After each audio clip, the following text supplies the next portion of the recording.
হ্যাঁ,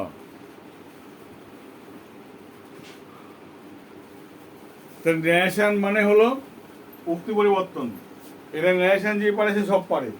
প্রশ্ন, ন্যারেশনের মধ্যে joining, adverb, pronoun, parts of speech সমস্ত পার্টগুলো ফলো করা হয় এখানে। বোঝা গেল কি বললাম? এই পার্টগুলো যাদের মধ্যে ক্লিয়ার নেই, যার বেসিক কনসেপ্ট ক্লিয়ার নেই, কিন্তু আমাদের এটা কিছু তো পরীক্ষার কাজ তো করতে হবে। কীভাবে করবো? পরীক্ষার কাজ করতে হলে কতগুলো বেসিক, কতগুলো স্ট্রাকচার যদি মনে রাখতে পারি তাহলে আমার পরীক্ষার কাজটা হয়ে যাবে। ওকে, এটুকু কাজ করব। তাহলে এখানে মনে রাখবেন একটা বাক্য থাকবে কি, যে বাক্যে কি থাকবে এখানে, এটা প্রধান বাক্য বলি আমরা, প্রধান বাক্য বলছি। এই যে বাক্যটা, সেই বাক্যটা মনে রাখতে হবে নো সাবজেক্ট। কি হবে এটা? কোনো সাবজেক্ট থাকবে না এই বাক্যের মধ্যে। কি থাকবে না বাক্যের মধ্যে? কোনো সাবজেক্ট থাকবে না। সেই বাক্যে কি করতে হবে ভালো করে দেখো। যে বাক্যে সাবজেক্ট থাকবে না, কি দিয়ে শুরু হবে? তার মানে কি বোঝা যাচ্ছে? কি দিয়ে শুরু হবে? Begin with verb. তার মানে কি দিয়ে শুরু হবে বাক্যটা? কি দিয়ে শুরু হবে? ভার্ব দিয়ে শুরু হবে বাক্যটা। তাহলে এই বাক্যের বাকি সব নিয়ম আমরা ঠিকঠাক মানবো। তার মানে কি হবে? এই বাক্যের প্রথম কাজ, এখানে জয়নিং করব। এই যে জয়নিংটা হবে, এই জয়নিং এর দুটো শর্ত মানতে হবে। কি শর্ত?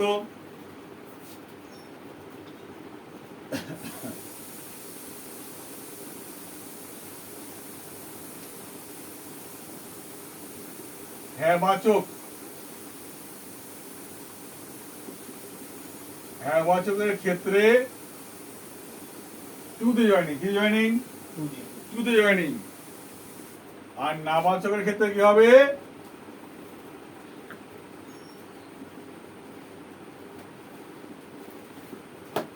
নট টু তে জয়নিং। কি করতে হবে?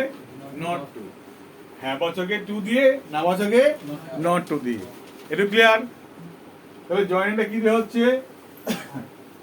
হ্যাঁ বাচকে, হ্যাঁ বাচকে টু দিয়ে, না বাচকে নট টু দিয়ে। এইটা এই ঘরে ঢুকে গেল, এটা চেঞ্জ করে নিই।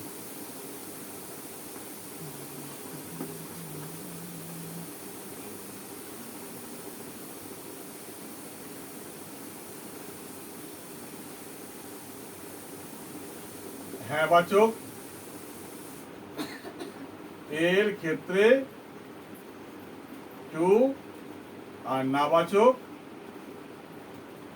এর ক্ষেত্রে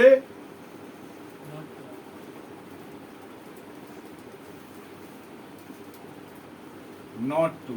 একটু তো ক্লিয়ার? তো জয়েনিং কি দিয়ে করবো? টু দিয়ে আর নট টু দিয়ে। তাহলে এই বাক্যে আমরা কি পরিবর্তন করব? কর্তা নেই, চাপ কম। ঠিক কিনা? কর্তা নেই মানে চাপ কম। তার মানে এখানে যে করতে হবে সেটা তোমার, কর্তার পরে যে ভার্বটা থাকবে, ভার্বের পরিবর্তন হতে, ভার্বের পরিবর্তন, এখানে ভার্বের পরিবর্তন হবে না।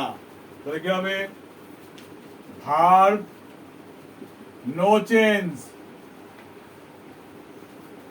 ভার্বের পরিবর্তন হলো না, কিন্তু কি হতে পারে?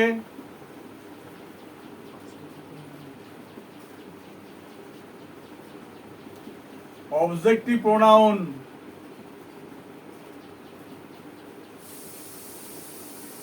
পরিবর্তন হবে।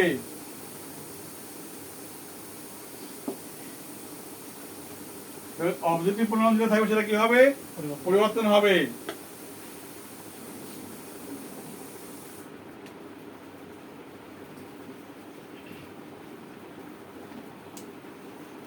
অ্যাডভার্ব,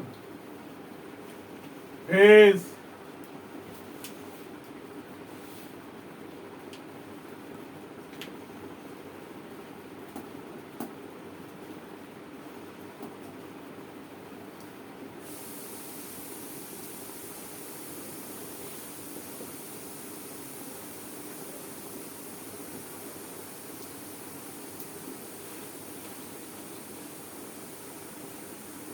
অ্যাডভার্ব ফ্রেজের পরিবর্তন হবে যদি প্রধান বাক্য কন্টেন্স হয়, পাস্ট টেন্স হয়। প্রথমে কি বললাম? অ্যাডভার্ব ফ্রেজের পরিবর্তন হবে যদি প্রধান বাক্য কন্টেন্স হয়, পাস্ট টেন্সে হয়। এইটা কিন্তু খুব গুরুত্বপূর্ণ বিষয়। এটুকু আগে টুকে নাও, তারপর বলছি আমি।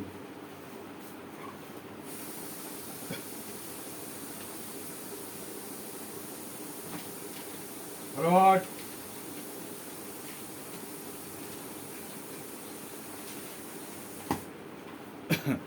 এবার দেখো এইখানে যে প্রধান বাক্যে যে মূল ভার্বটা আছে, এই যে মূল ভার্ব, সেই মূল ভার্ব যদি সে থাকে বা সে টু থাকে, বাধ্য হবে অর্ডার, অ্যাডভাইস, রিকোয়েস্ট। কি হবে? সে থাক বা সে টু থাক, বাদে কি লিখবো আমরা? অর্ডার, অ্যাডভাইস বা রিকোয়েস্ট। যদি শেষ টু থাকে কি লিখবো? শেষ বা শেষ টু থাকে কি লিখবো? অর্ডার,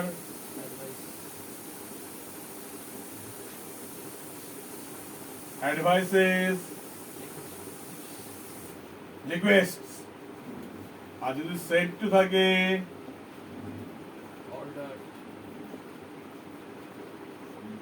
বা সেট থাকে তাহলে লিখবো ও ও আর ডি ই আর ই ডি, অর্ডার বা অ্যাডভাইস বা রিকোয়েস্টেড। মনে থাকবে এই কাজ, এই প্রধান বাক্যের এই কাজটুকু করতে হবে। তাহলে দেখ এখানে ন্যারেশন কিন্তু হয়ে গেছে, এখানে দেখো ন্যারেশন কিন্তু হয়ে গেছে, আমরা বুঝিনি কিন্তু স্ট্রাকচার অনুযায়ী ন্যারেশন আমাদের কমপ্লিট। নাবাচক হলে নট টু, হ্যাঁবাচক হলে শুধু টু। ঠিক আছে? নাবাচক হলে নট টু, হ্যাঁবাচক হলে শুধু টু। কিরকম দেখো?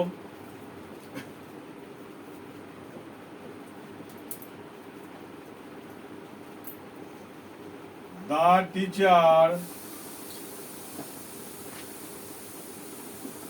said to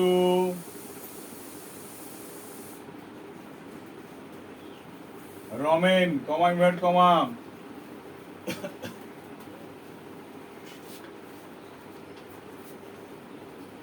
help me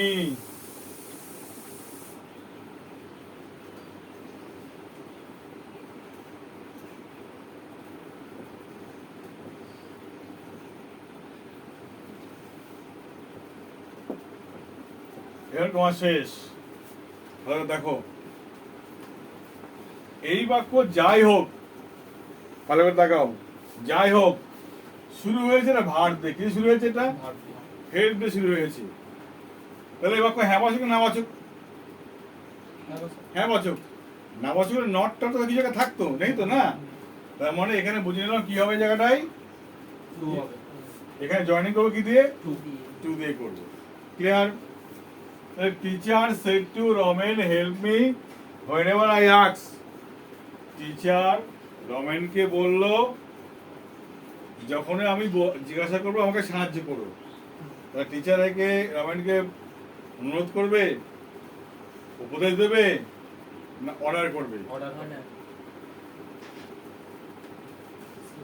তাহলে রমেন টিচার, হ্যাঁ টিচার অর্ডার। তাহলে মনে রাখতে হবে একটা জিনিস রাখো,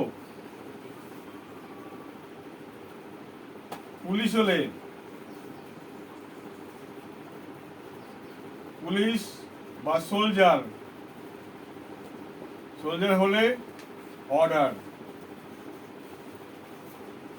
ঠিক আছে? কি বললাম? সেটা হলে বা আর যা যা হওয়া দরকার তাই হবে। আর যদি টিচার হয় তাহলে কি হবে? টিচার বা গুরুজন। কি হবে? গুরুজন হলে কি হবে? অ্যাডভাইস। আর ইয়ঙ্গার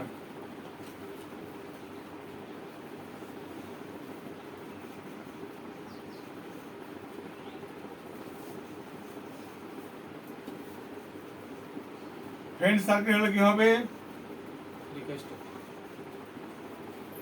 রিকোয়েস্ট। মনে থাকবে কি বললাম? এটা এদের মাথায় রাখলে অসুবিধা হবে না। গতকাল কি বললাম? এটুকু মাথায় রাখলে অসুবিধা হবে না। তাহলে টিচার যেহেতু পেয়েছি যাই থাক না কেন, তাহলে এটুকু বাদে কি লিখবো? টিচার অ্যাডভাইজ, ADVICED হলো। The teacher advised Roman, clear, to help মিটাকে,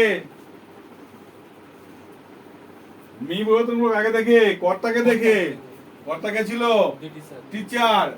teacher যদি ব্যক্তি হয় তাহলে মি এখানে কর্মের জায়গায় আছে, টিচার যদি হি হয় ধরি, তাহলে কর্মের জায়গায় গেলে এটা কি হবে? হিম করতে হবে। তাহলে এখানে করতে তখন কি হবে? এটা হিম হবে। হয় না? এবার আই, আমি, আমিটা কে বলছে? টিচার বলছে।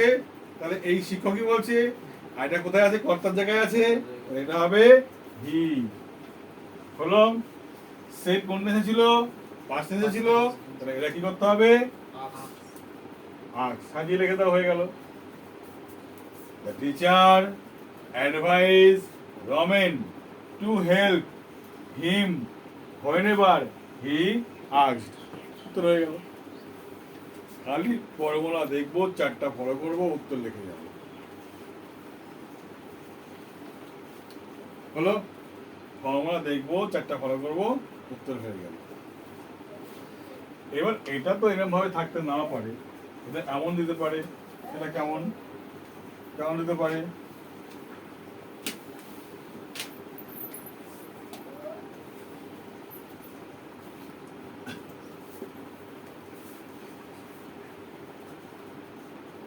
ছোট ছোট বাক্য দেখায়, খুব সুবিধা হয় বুঝতে, ভালো করে বুঝতে পারবা। দুটো বাক্য দেখাবো, প্রেজেন্টের পাশে দেখাবো, ঠিক আছে? I say to you, comma, invert comma,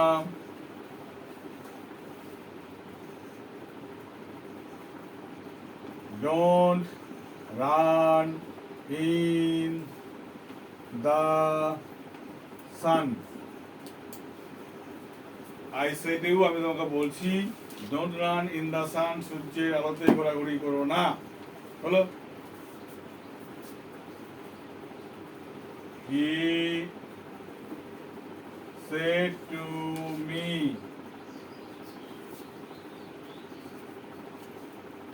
solve the math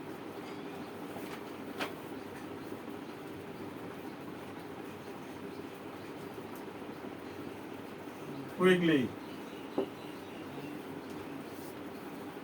ভালো করে দেখো, এখানে যেমন আছে নাবাচক, এখানে এটা হলো হ্যাঁ বাচক। তাহলে নাবাচক মানে এই পুরোটায় কাজ বাদ দিয়ে এখানে কি লিখে দেবো? এখানে নট টু হয়ে গেল। এখানে কি হলো? নট টু হলো। এইখানে কেউ নেই মানে কি হলো? এখানে শুধুমাত্র টু হলো, তাই না? তাহলে এখানে আমি তোমাকে বললাম সূর্যের মধ্যে ঘোরাঘুরি, সূর্যের আলোয় ঘোরাঘুরি করো না। আমি তোমাকে বললাম সূর্যের আলোতে ঘোরাঘুরি করো না। সূর্যের আলোতে ঘোরাঘুরি যখন করতে না করলাম, যা না করেছি, না কখনো উপদেশ হয় না, কি হয়? অর্ডার হয়, তাই না? আদেশ হয়। তাহলে I order you, IORDER you, I order you not to, not to, I order you not to run in the sun. হয়ে গেল।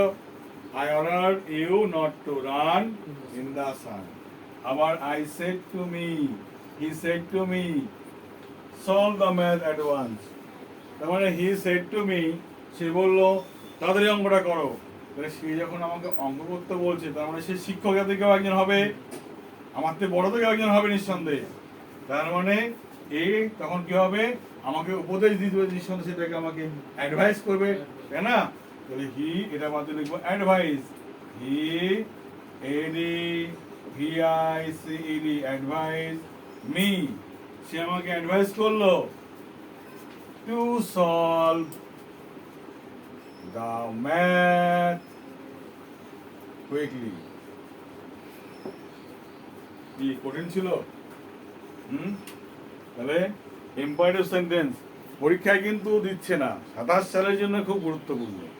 যারা তোমরা দেখছো, যারা যেভাবে করছো না কেন, এই প্র্যাকটিসটা এই লেভেলে করো, হয়তো তোমাদের কি হতে পারে পরীক্ষার ক্ষেত্রে কাজে লাগতে পারে। আমি দেখেছি বিগত কয়েক বছরে দেখেছি যে মাধ্যমিক প্রশ্ন অ্যানালিসিস করে দেখলাম, যেটা হলো হয় তোমার দিচ্ছে অ্যাসার্টিভই চলে আসছে পরীক্ষায়, কিন্তু আমরা ইম্পারেটিভটা করব আর কোয়েশ্চেন মানে ইন্টারোগেটিভ আর ইম্পারেটিভ করবো, দুটো বার যদি করে রাখি তাহলে আমাদের মনে হয় পরীক্ষার ক্ষেত্রে আমরা ভালো একটা কিছু করতে পারবো। আজ পর্যন্ত এতগুলো পরীক্ষা হয়ে গেছে, একটা মজার বিষয়, ইন্টারোগেটিভ সেন্টেন্সের ন্যারেশন দেয়নি, ইম্পারেটিভ সেন্টেন্সের ন্যারেশন দেয়নি। কি মজার বিষয় এটা, তাই না? দেখে প্র্যাকটিস বেশি করবো। দেখে গেছে সমস্ত কিছু কি হয়েছে, সব অ্যাসার্টিভ বাক্যের ন্যারেশনগুলোই দিয়েছে। এবং বিশ্বাস না হলে আমি সাজেশন দিয়ে রেখেছি, বিগত কয়েক বছর প্রশ্ন আলোচনা করে রেখেছি, ওইগুলো যাও, এগুলো দেখো, বুঝতে পারবে। ঠিক আছে, বাই।